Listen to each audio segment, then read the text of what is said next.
दोस्तों नमस्कार। कानूनी बात बताने वाले मेरे YouTube चैनल में आपका स्वागत है। आज का विषय बदमाशी।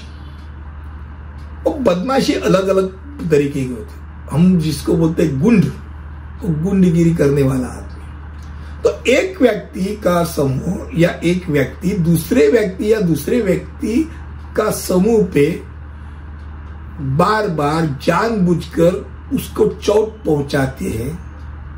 शारीरिक हो, मानसिक हो, मौखिक हो, अलग अलग तरीके से, और उसको असंतुलित करने की तमन्ना रखते हैं, तब उसको हम बोलते हैं भाई बदमाशी कर। अब बदमाशी शारीरिक हो सकती है, मौखिक हो सकती है, मनोवैज्ञानिक हो सकती है, आमने सामने या ऑनलाइन में भी हो सकती है। इसमें धमकाना, विरोधी गठबंधन बांधना, बदमाशी की परिभाषा भी बहुत बड़ी है। तो मौखिक बदमाशी की आप उदाहरण देके किसी एक के नाम से बार बार पुकारना, मजाक उड़ाना, दूसरों की कीमत पर चुटकुले बनाना, अवांछित चिढ़ाना, किसी के द्वारा उसने कुछ भी बताया नहीं फिर भी एक रहस्य फैलाना। अब शारीरिक धमकाना, अगर बोलेंगे तो धक्का देना, धकेलना, चुटकी काटना, मारना, फूंकना, संपत्ति को नुकसान पहुंचाना। उसका मोबाइल ही चुरा लिया और चुरा के छुपा के रखा। ऐसा नहीं कि उसके पास पैसा नहीं और उसको तकलीफ देना है। या तो लॉकर का, या उसका स्कूल बैग का, वाटर बॉटल का, उसका खाने का डिब्बे का आपूर्ति में तोड़ना, नुकसान पहुंचाना। अब बदमाशी तब होती है जब बार बार और जानबूझकर किसी व्यक्ति या लोगों के समूह के खिलाफ शब्दों का कार्य का यूज किया जाता है, या ऐसे अलग अलग चीजें किए जाते हैं। तब उस लोगों पे या उस आदमी पे एक जोखिम पैदा हो जाती है, उसका संतुलन बिगड़ जाता है। अब अलग अलग बदमाशी के प्रकार है।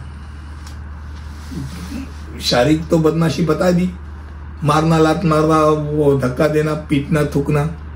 मौखिक बदमाशी भी बता दी। धार्मिक बदमाशी भी होती है, धर्म के आधार पे या कास्ट के आधार पे जानबूझ के उसको चिढ़ाना। सामाजिक बदमाशी होती है, ऊंच नीच, नीचे वालों को नीचा दिखाते रहना। इलेक्ट्रॉनिक या साइबर बुलिंग होती है, यानी बहुत बार ऐसा होता है कि भाई मैंने तेरा तो फोटो निकाला है उस लड़के के साथ, अब तुझे ये करना है, नहीं तो मैं वो वायरल कर दूंगा। या तो उस लड़की के साथ फोटो निकाला है, वायरल कर दूंगा। तो उससे कुछ भी मांग करते रहना, वो वायरल के नाम पे। ये क्या है? ये साइबर बुलिंग है। नस्लीय बदमाशी होती है, यौन उत्पीड़न होता है।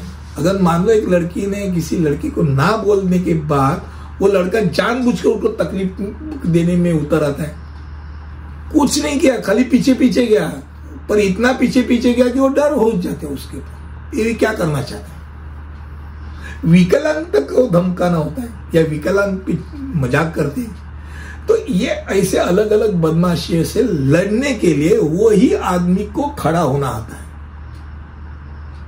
पहली बात, उसने किसी वयस्क एडल्ट को ये बात बतानी है, या तो शिक्षक को बताना, या तो अपने प्रिंसिपल को बताना।